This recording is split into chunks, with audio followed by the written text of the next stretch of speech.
Hey, what's up, everybody? Once again, well, I'll just say this: as you can see, the weather's changing. Looks like there's gonna be rain, so this might be my last video for a minute. That is a good Lord, the executioner of judgment, speaking. I just saw two tremendous bolts of lightning back over that way. One here, one there.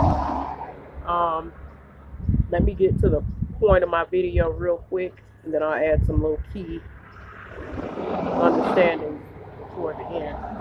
I want to make sure I record and let you see over there. There's a big old field. There's an empty car lot. There's a blue building back over there with a white rooftop on it. Well,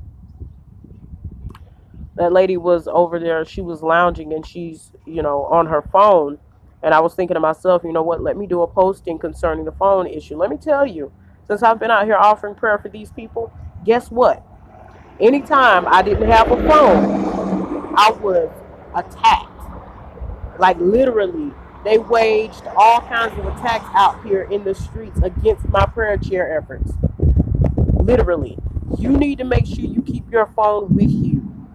I'm talking about even if the service goes off on your phone, if you're able to dial 911, keep it charged and on your person to deflect people from trying to hurt you or harm you or creating problems, bullying you and picking fights with you. Because I ran into that so many times.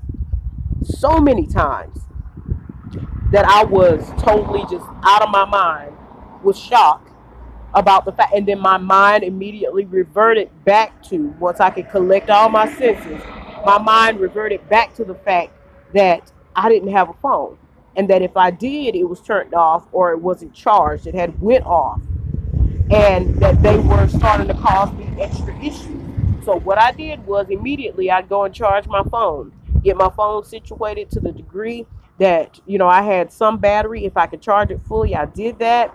And I made sure I kept it on me. And as long as it's by the Spirit, because everything is moving in a spiritual way now, by the Spirit, as long as I had that phone charged and on me to be able to dial 911, they stayed back. It was pushing back darkness. Okay? And that was the point that I wanted to make about that. The next thing, a key bit of understanding toward the end of this video, which looks like it's going to be quick. Over there, there's a building. There's a building that is gray with a white rooftop on it. This was like a bluish gray paint on the building with a white rooftop on it. Okay? And I saw that lightning bolt come down and strike right over there on the other side of that building. And when that happened, the Lord told me to pay attention. And he spoke to me then and told me that that's where they'd be doing beheadings. You see, I showed you earlier. I'm going to give you one more glimpse. That open field that's over there, all of that is being cut 2 times a week or more. But nothing's put in it. Okay? And I already spoke about that entire property over there from here all the way back that way, including a school for kids all the way up to the 12th grade. It's all one big community. God said it's going to be a concentration camp, okay, where the employees, their families, and probably some others, who knows, but I think it's more private, they're going to be ushered into that field and questioned and beheaded in that warehouse building over there. See, I was thinking, you know what? When you chop people's heads off, you ain't gonna have no nice, clean, tidy building.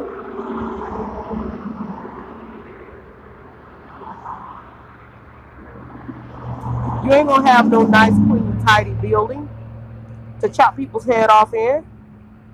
Costs too much money to clean that mess up and all that stuff. So what you gonna do? Use a warehouse.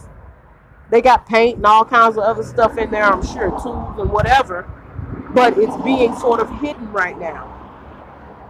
that as soon as they get ready to clear it out, oh, you might even drop a head into the buckets. A couple of heads in the buckets. And have them thrown out or bury them.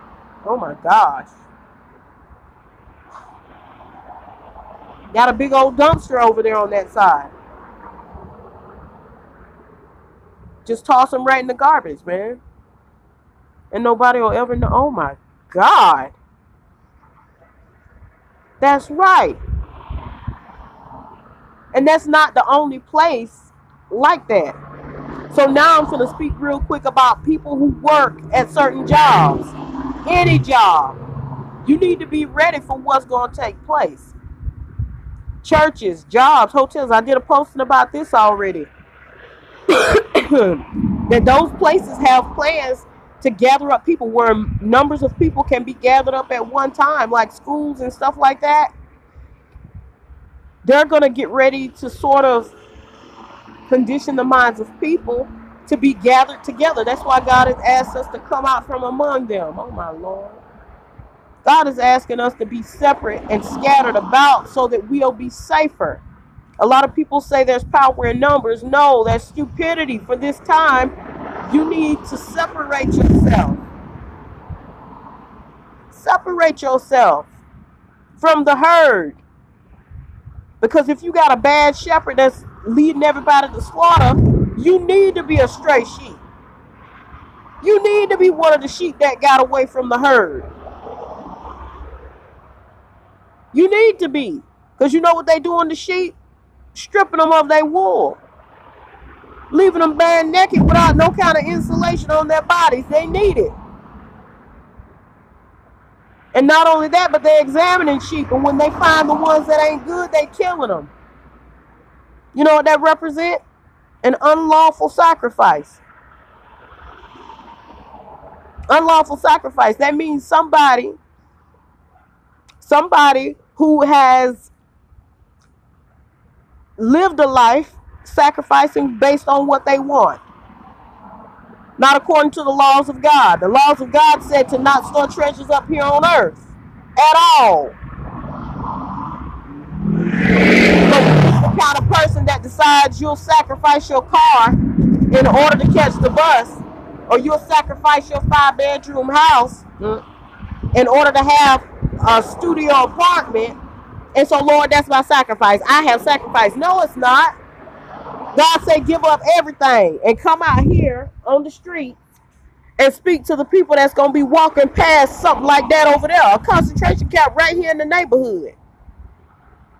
Plenty of people right down the street at them cheap hotels. One hotel not even 100 feet away, walking. It's sitting right there, and they find a way to get their crack and a hotel room every night. But I've been out here camping just to be able to offer prayer to the people for years now. Off the grid. Roughing it. And I keep seeing people like that filled up with drugs and selfishness that can make their money for their crack and have enough for a hotel room every night. And they right down the street from a concentration camp that's hidden as a business.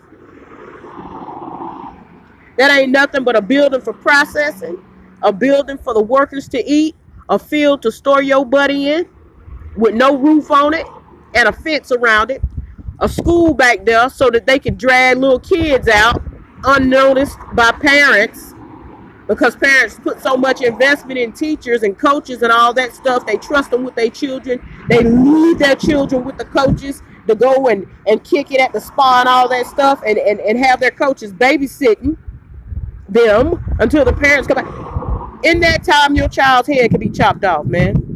I'm saying y'all need to open y'all eyes and look, take a look down y'all streets and stuff and see what kind of stuff, buildings and fences around fields and stuff is popping up, man.